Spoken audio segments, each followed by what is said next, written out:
Que alegria! Sejam muito bem-vindos aos nossos vídeos.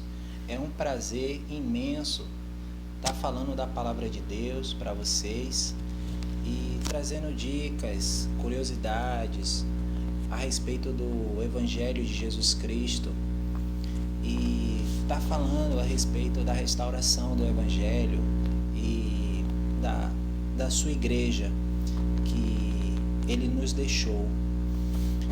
Eu gostaria de pedir a vocês que nos ajudassem, pois estamos começando agora com esse canal e não temos muitas condições para estar fazendo melhores vídeos, para estar explicando melhor a respeito deste evangelho que nós vamos falar no canal.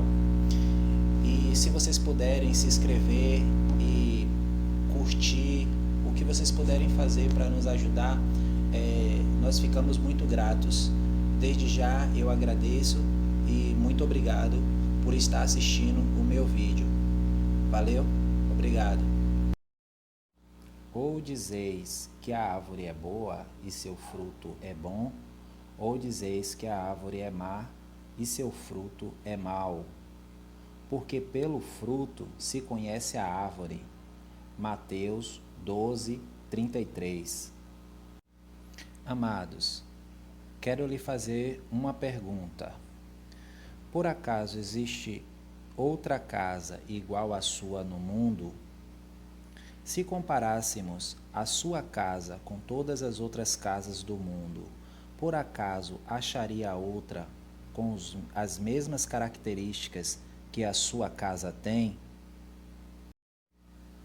Com certeza, a sua resposta seria: não existe outra casa no mundo igual à minha.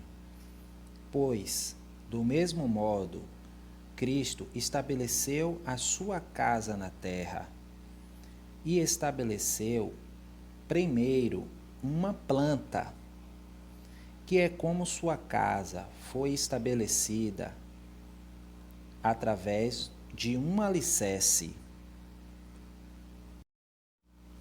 Só que Cristo é o único que pode alterar a planta original da sua casa. E ele fez isso por revelação. Só que Cristo é o único que pode alterar a planta da sua casa. E ele fez isso por revelação. Quando ele fez um pedido de alteração da planta no Novo Testamento, ele havia pedido ao seu apóstolo que pregasse somente para a casa de Israel e não para os gentios. Depois da sua morte, com a sua ascensão, ele pediu a Pedro que fizesse uma alteração dada por meio de uma visão de que o evangelho, então, deveria também ser ensinado aos gentios. Primeiro, esse exemplo nos mostra que a planta da casa pode ser alterada somente por revelação de Cristo. Segundo, esta revelação era dada ao profeta, que era o porta-voz de Deus na terra. Em outras palavras, a Igreja de Deus seria regida por revelação divina e pela ordem. Então, se alguma pessoa quisesse descobrir aonde está a Igreja de Cristo hoje, ela deveria comparar a planta espiritual da Igreja de Cristo criada por ele no Novo Testamento e compará-la com todas as outras igrejas cristãs do mundo hoje, até encontrá-la que combinasse com a planta, organização por organização, ensinamento por ensinamento, ordenanças por ordenanças, frutos por frutos, revelação por revelação. Ao fazê-lo, ela poderá encontrar algumas igrejas com algumas semelhanças, um ou dois ensinamentos parecidos, um uma ordenança semelhante, uns ofícios com o mesmo nome, mas só vai encontrar uma igreja que coincide com a planta de todos os aspectos materiais, a Igreja de Jesus Cristo dos Santos dos Últimos Dias. Agora, eu vou colocar à prova esta afirmação da organização de Cristo, conforme está revelado nela. Em primeiro lugar, a Igreja foi fundada por apóstolos e profetas.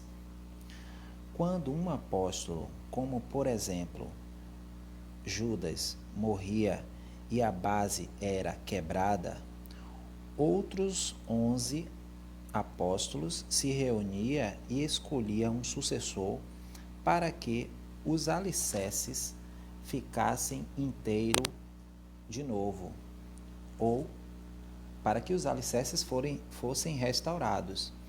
Esse padrão evidenciava a importância de que manter um quórum de 12 apóstolos era tão importante se manter esses 12 apóstolos que Paulo declarou, sendo perguntado até quando precisávamos deles.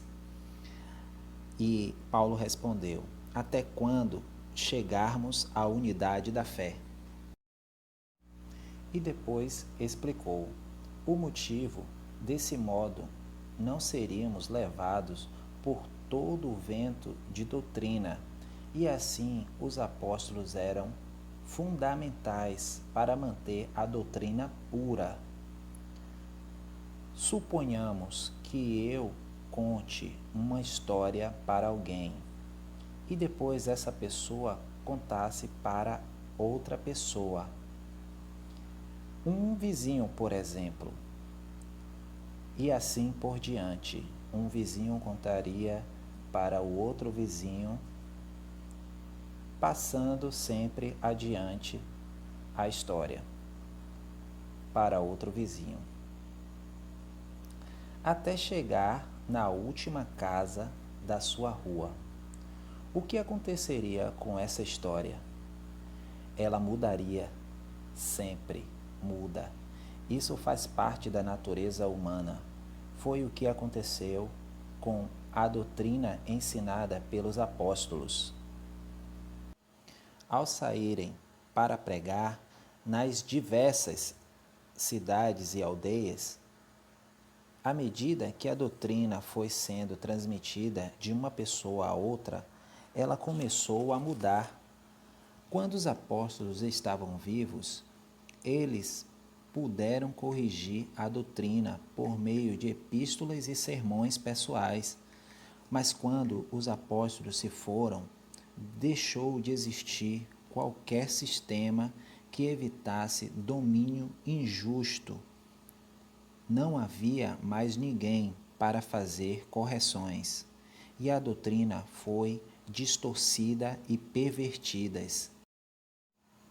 Por esta razão, a planta revela que os apóstolos e profetas continuam nos alicerces da sua igreja, a Igreja de Jesus Cristo.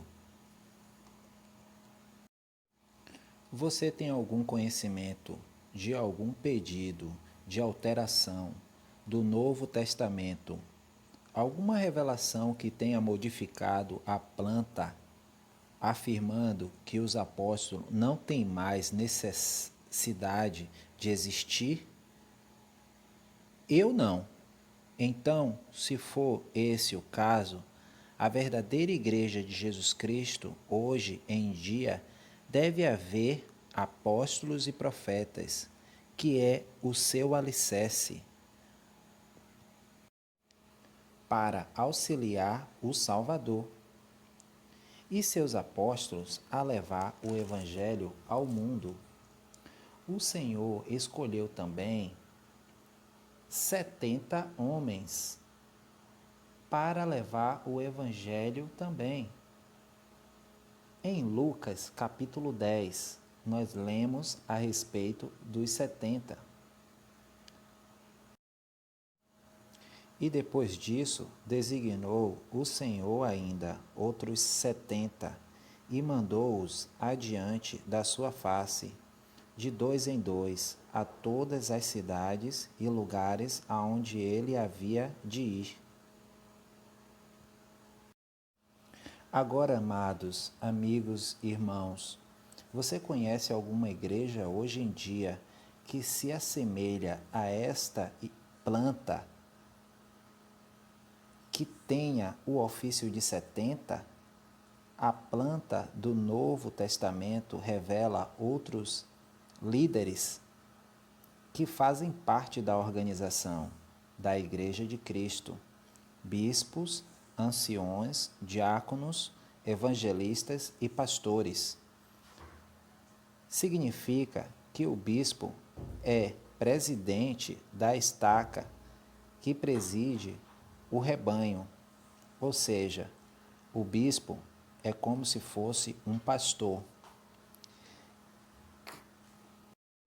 Pois bem, amados irmãos, amigos, queridos, cremos na mesma organização que existia na igreja primitiva, isto é, apóstolos e profetas, pastores, mestres, evangelistas e etc. Em outras palavras, cremos que a igreja atual de Jesus Cristo deve ter a mesma organização que existia na igreja original de Cristo, estando sujeita apenas a mudanças recebidas por revelação. Por isso, cada um desses ofícios está presente na nossa igreja hoje em dia. Bom, amigos, espero que tenham entendido um pouco a respeito da Igreja de Jesus Cristo dos Santos dos Últimos Dias e entendido um pouco mais da doutrina de Cristo, pois é a única igreja verdadeira na face da terra, que é guiada por revelação pelo próprio Cristo. E eu deixo estas palavras em nome sagrado de Jesus Cristo. Amém.